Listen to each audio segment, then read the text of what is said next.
私の祖父の今ご紹介をいただきました守谷、私は信仰おじい様というふうに言ってましたんですが、朝地というふうに、言われたようですが、その、祖父に連れられて、実は守谷神社、一度だけ参ったことがございます。でそれは多分ですね、高校生ぐらいではないだろうかっていうふうに思っています。大変森深い感じがしまして、そしてその中に、ある神社を祖父と一緒に手を合わせた思い出があります。で祖父はその時にこの神社は何々だっていうふうなことを詳しくは教えてはくださらなかったのですけれども、あれは守谷神社だっていうのが後年、神話から理解することができまして、そこは、藤島神社と、そして対岸にある守谷神社のそこなんだなっていうのをなぜか私は自覚しました。しかしそれがですね、交通機関がどのようにしていって、どういうふうにここたどり着いたのかも、定かではなかったわけです。それで、なんか不謹慎なんですけど、その帰りに祖父と一緒に立ち寄った洋食屋さんで、ナイフとフォークの使い方を教えてもらったことだとか、スープを飲む時のスプーンの作法とかいう、そんなふうなことを初めて教わったのはその時ではないかなっていうふうに思っていまして、その程度でおりましたが、実はこの守谷神社というのが本当に守谷にとってですね、今現在守谷と言います。守る弓矢の矢と書きますが、その守谷にとって、とても原初な存在であったということを後年知りました。そしておりましたけれども、どのようにしてその大事さというものをしていっていいか自覚したけれども、どのようにして具体的にする方法というのはその時は、分かりませんでした。それですけれども、今さっき花岡さんご紹介していただいた花岡さんが、そのことを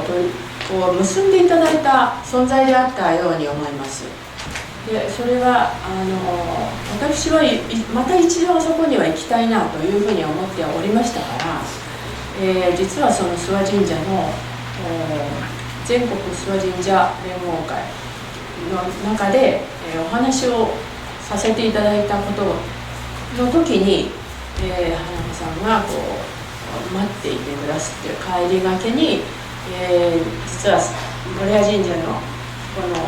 お守りをですね、すっと渡していただき、でぜひ一度おいでいただきたいというようなお話をいただいて、いやもうこれは本当に嬉しいと、なんていうか、とてもそれは嬉しいことでした。でその後一度2月にお邪魔して、実際に守谷神社をお参りすることができ、そしてその後またもう一度信じてこちらに伺うことができ、そして柱の土地に入ったわけですけれども、その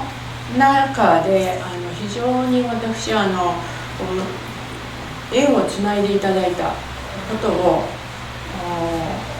その時読んだ句があります。とても拙い句ですけれども、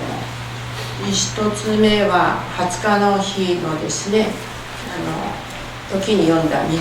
つの句があります。それは何か、神話にて会話見た神初詣、初詣っていうのは大抵1月にのことを言うことでしょうけれど、私の初詣はその2月の20日がこの守谷神社を神話の中で知っていたけれども、初めてその初詣をさせていただいたっていう感じがいたしました。それでこの句を読みました。2つ目は、3つのうち2つにだけにします。2つ目は時ならぬ雪に静まる守谷市。これはたまたま2月20日はその当時ちょっと暖かい冬だったと思いますので、雪の降るという雰囲気はなかったわけですけれども、本当にその時にですね、雪がちょうど降り始めたその時でした。そのことが非常に印象に残りまして、雪に静まっている守谷市というふうに読みました。でこれが非常に私にとっては印象的で、ここに来てよかったなというふうに思いました。で、その後、5月はですね、実際に私は今まで御柱の話を、後ほどさせていただくんですが、御柱というものは、男祭りであって、そして力が非常に必要なので、男衆を、盛り上げる意味の、あるいはお客様をおもてなしする側、いわゆる家の中で、女性は、その御柱の時には、おりました。役割としておりました。しかし今回はですね、なんか小綱を私も弾きたいなという気持ちが出てまいりまして、どういうわけか分かりませんけれど、